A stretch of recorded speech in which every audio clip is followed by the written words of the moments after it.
హనుమంతుని విగ్రహం గర్భగుడిలో లేదు కాబట్టి ఇక్కడ ధ్వజస్తంభం చుట్టూ 4 వైపులా హనుమంతుని విగ్రహాన్ని చెక్కారు.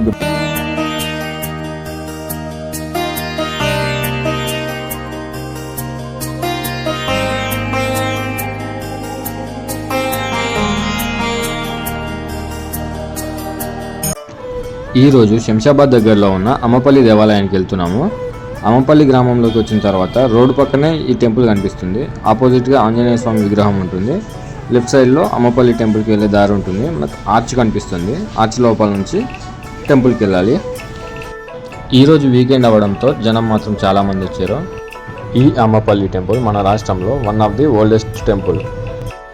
ఈ టెంపుల్ లోపలికి వెళ్తూనే మనకు ఎంట్రన్స్ దగ్గర శివాలయం అలాగే ఆంజనేయ స్వామి ఆలయం కనిపిస్తాయి. ఈ అమ్మపల్లి దేవాలయం శంషాబాద్ నుంచి దాదాపు 7 to 8 కిలోమీటర్స్ ఉంటుంది. ఈ అమ్మపల్లి టెంపుల్లో పెళ్లి చేసుకోవాలనుకునే వారికి కళ్యాణ మండపం కూడా అవైలబుల్లో ఉంటుందంట. ఈ ఆలయాన్ని 13వ శతాబ్దంలో వేంగి చాళుక్య రాజులు నిర్మించారని చెప్తున్నారు. రాముడు అరణ్యవాసానికి వచ్చినప్పుడు ఇక్కడ కొంతకాలం ఉన్నారని చెప్తారు. రాముడు అరణ్యవాస సమయంలో ఈ ప్రాంతానికి వచ్చినప్పుడు ఆంజనేయ స్వామి ఇంకా రాముడిని కలవలేదంట. అందుకని ఈ ఆలయ గర్భాలయంలో ఉన్న విగ్రహాలలో హనుమంతుని విగ్రహము ఉండదు.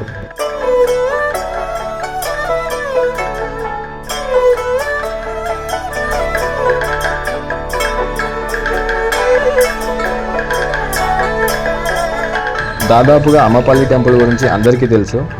సినిమా షూటింగ్లకి, ప్రీ వెడ్డింగ్ షూట్లకి, పోస్ట్ వెడ్డింగ్ షూట్లకి చాలా ఫేమస్. ఈరోజు కూడా చాలామంది వచ్చారు షూటింగ్లకి.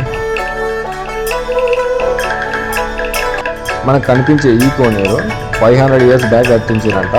అంటే గుడి కట్టించినప్పుడు ఈ కోనేరు అప్పుడు లేదు, తర్వాత కట్టించారంట.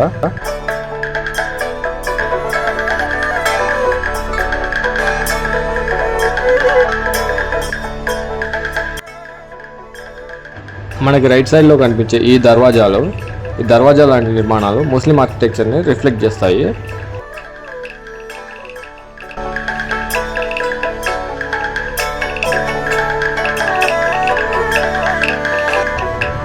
అయితే ఇందులోని వాటర్ అయితే అంత క్లీన్గా అయితే లేవు.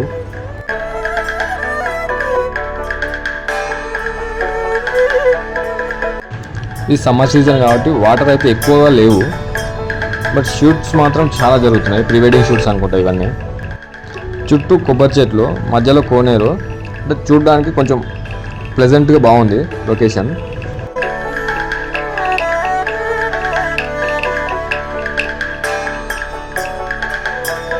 చాలా ఓల్డ్ ఉంది కోనేరు కానీ టెంపుల్ కానీ.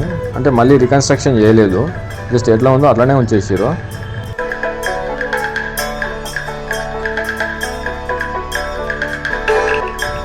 మీరు గమనిస్తే ఈ కోనేరులో రెండు వైపులా స్తంభాలు కనిపిస్తాయి, ఒకవైపు దర్వాజాలు కనిపిస్తుంటాయి.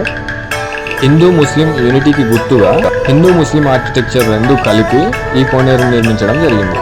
15th centuryలో గోల్కొండ సామ్రాజ్యాన్ని పాలిస్తున్న ముస్లిం రాజుల కాలంలో ఈ కోనేరు నిర్మించడం జరిగిందంట. అందుకేనేమో ఒకవైపు హిందూ ఆర్కిటెక్చర్, ఇంకోవైపు ముస్లిం ఆర్కిటెక్చర్ కనిపిస్తుంది మనకి ఇక్కడ.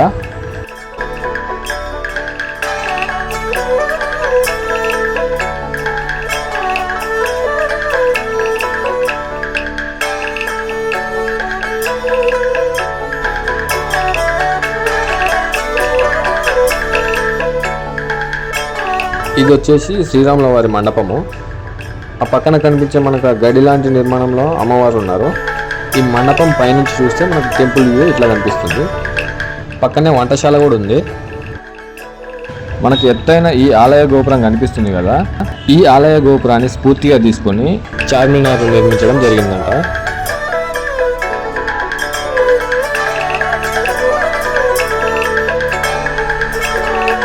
ఇంకో 2 రోజుల్లో శ్రీరామనవమి ఉండడం వలన ఉత్సవాలకు సంబంధించిన ఏర్పాట్లను చేస్తున్నారు.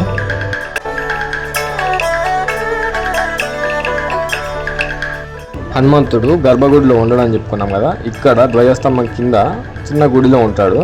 ఆ పక్కనే గరుడ్మంతుడు కూడా ఉంటాడు.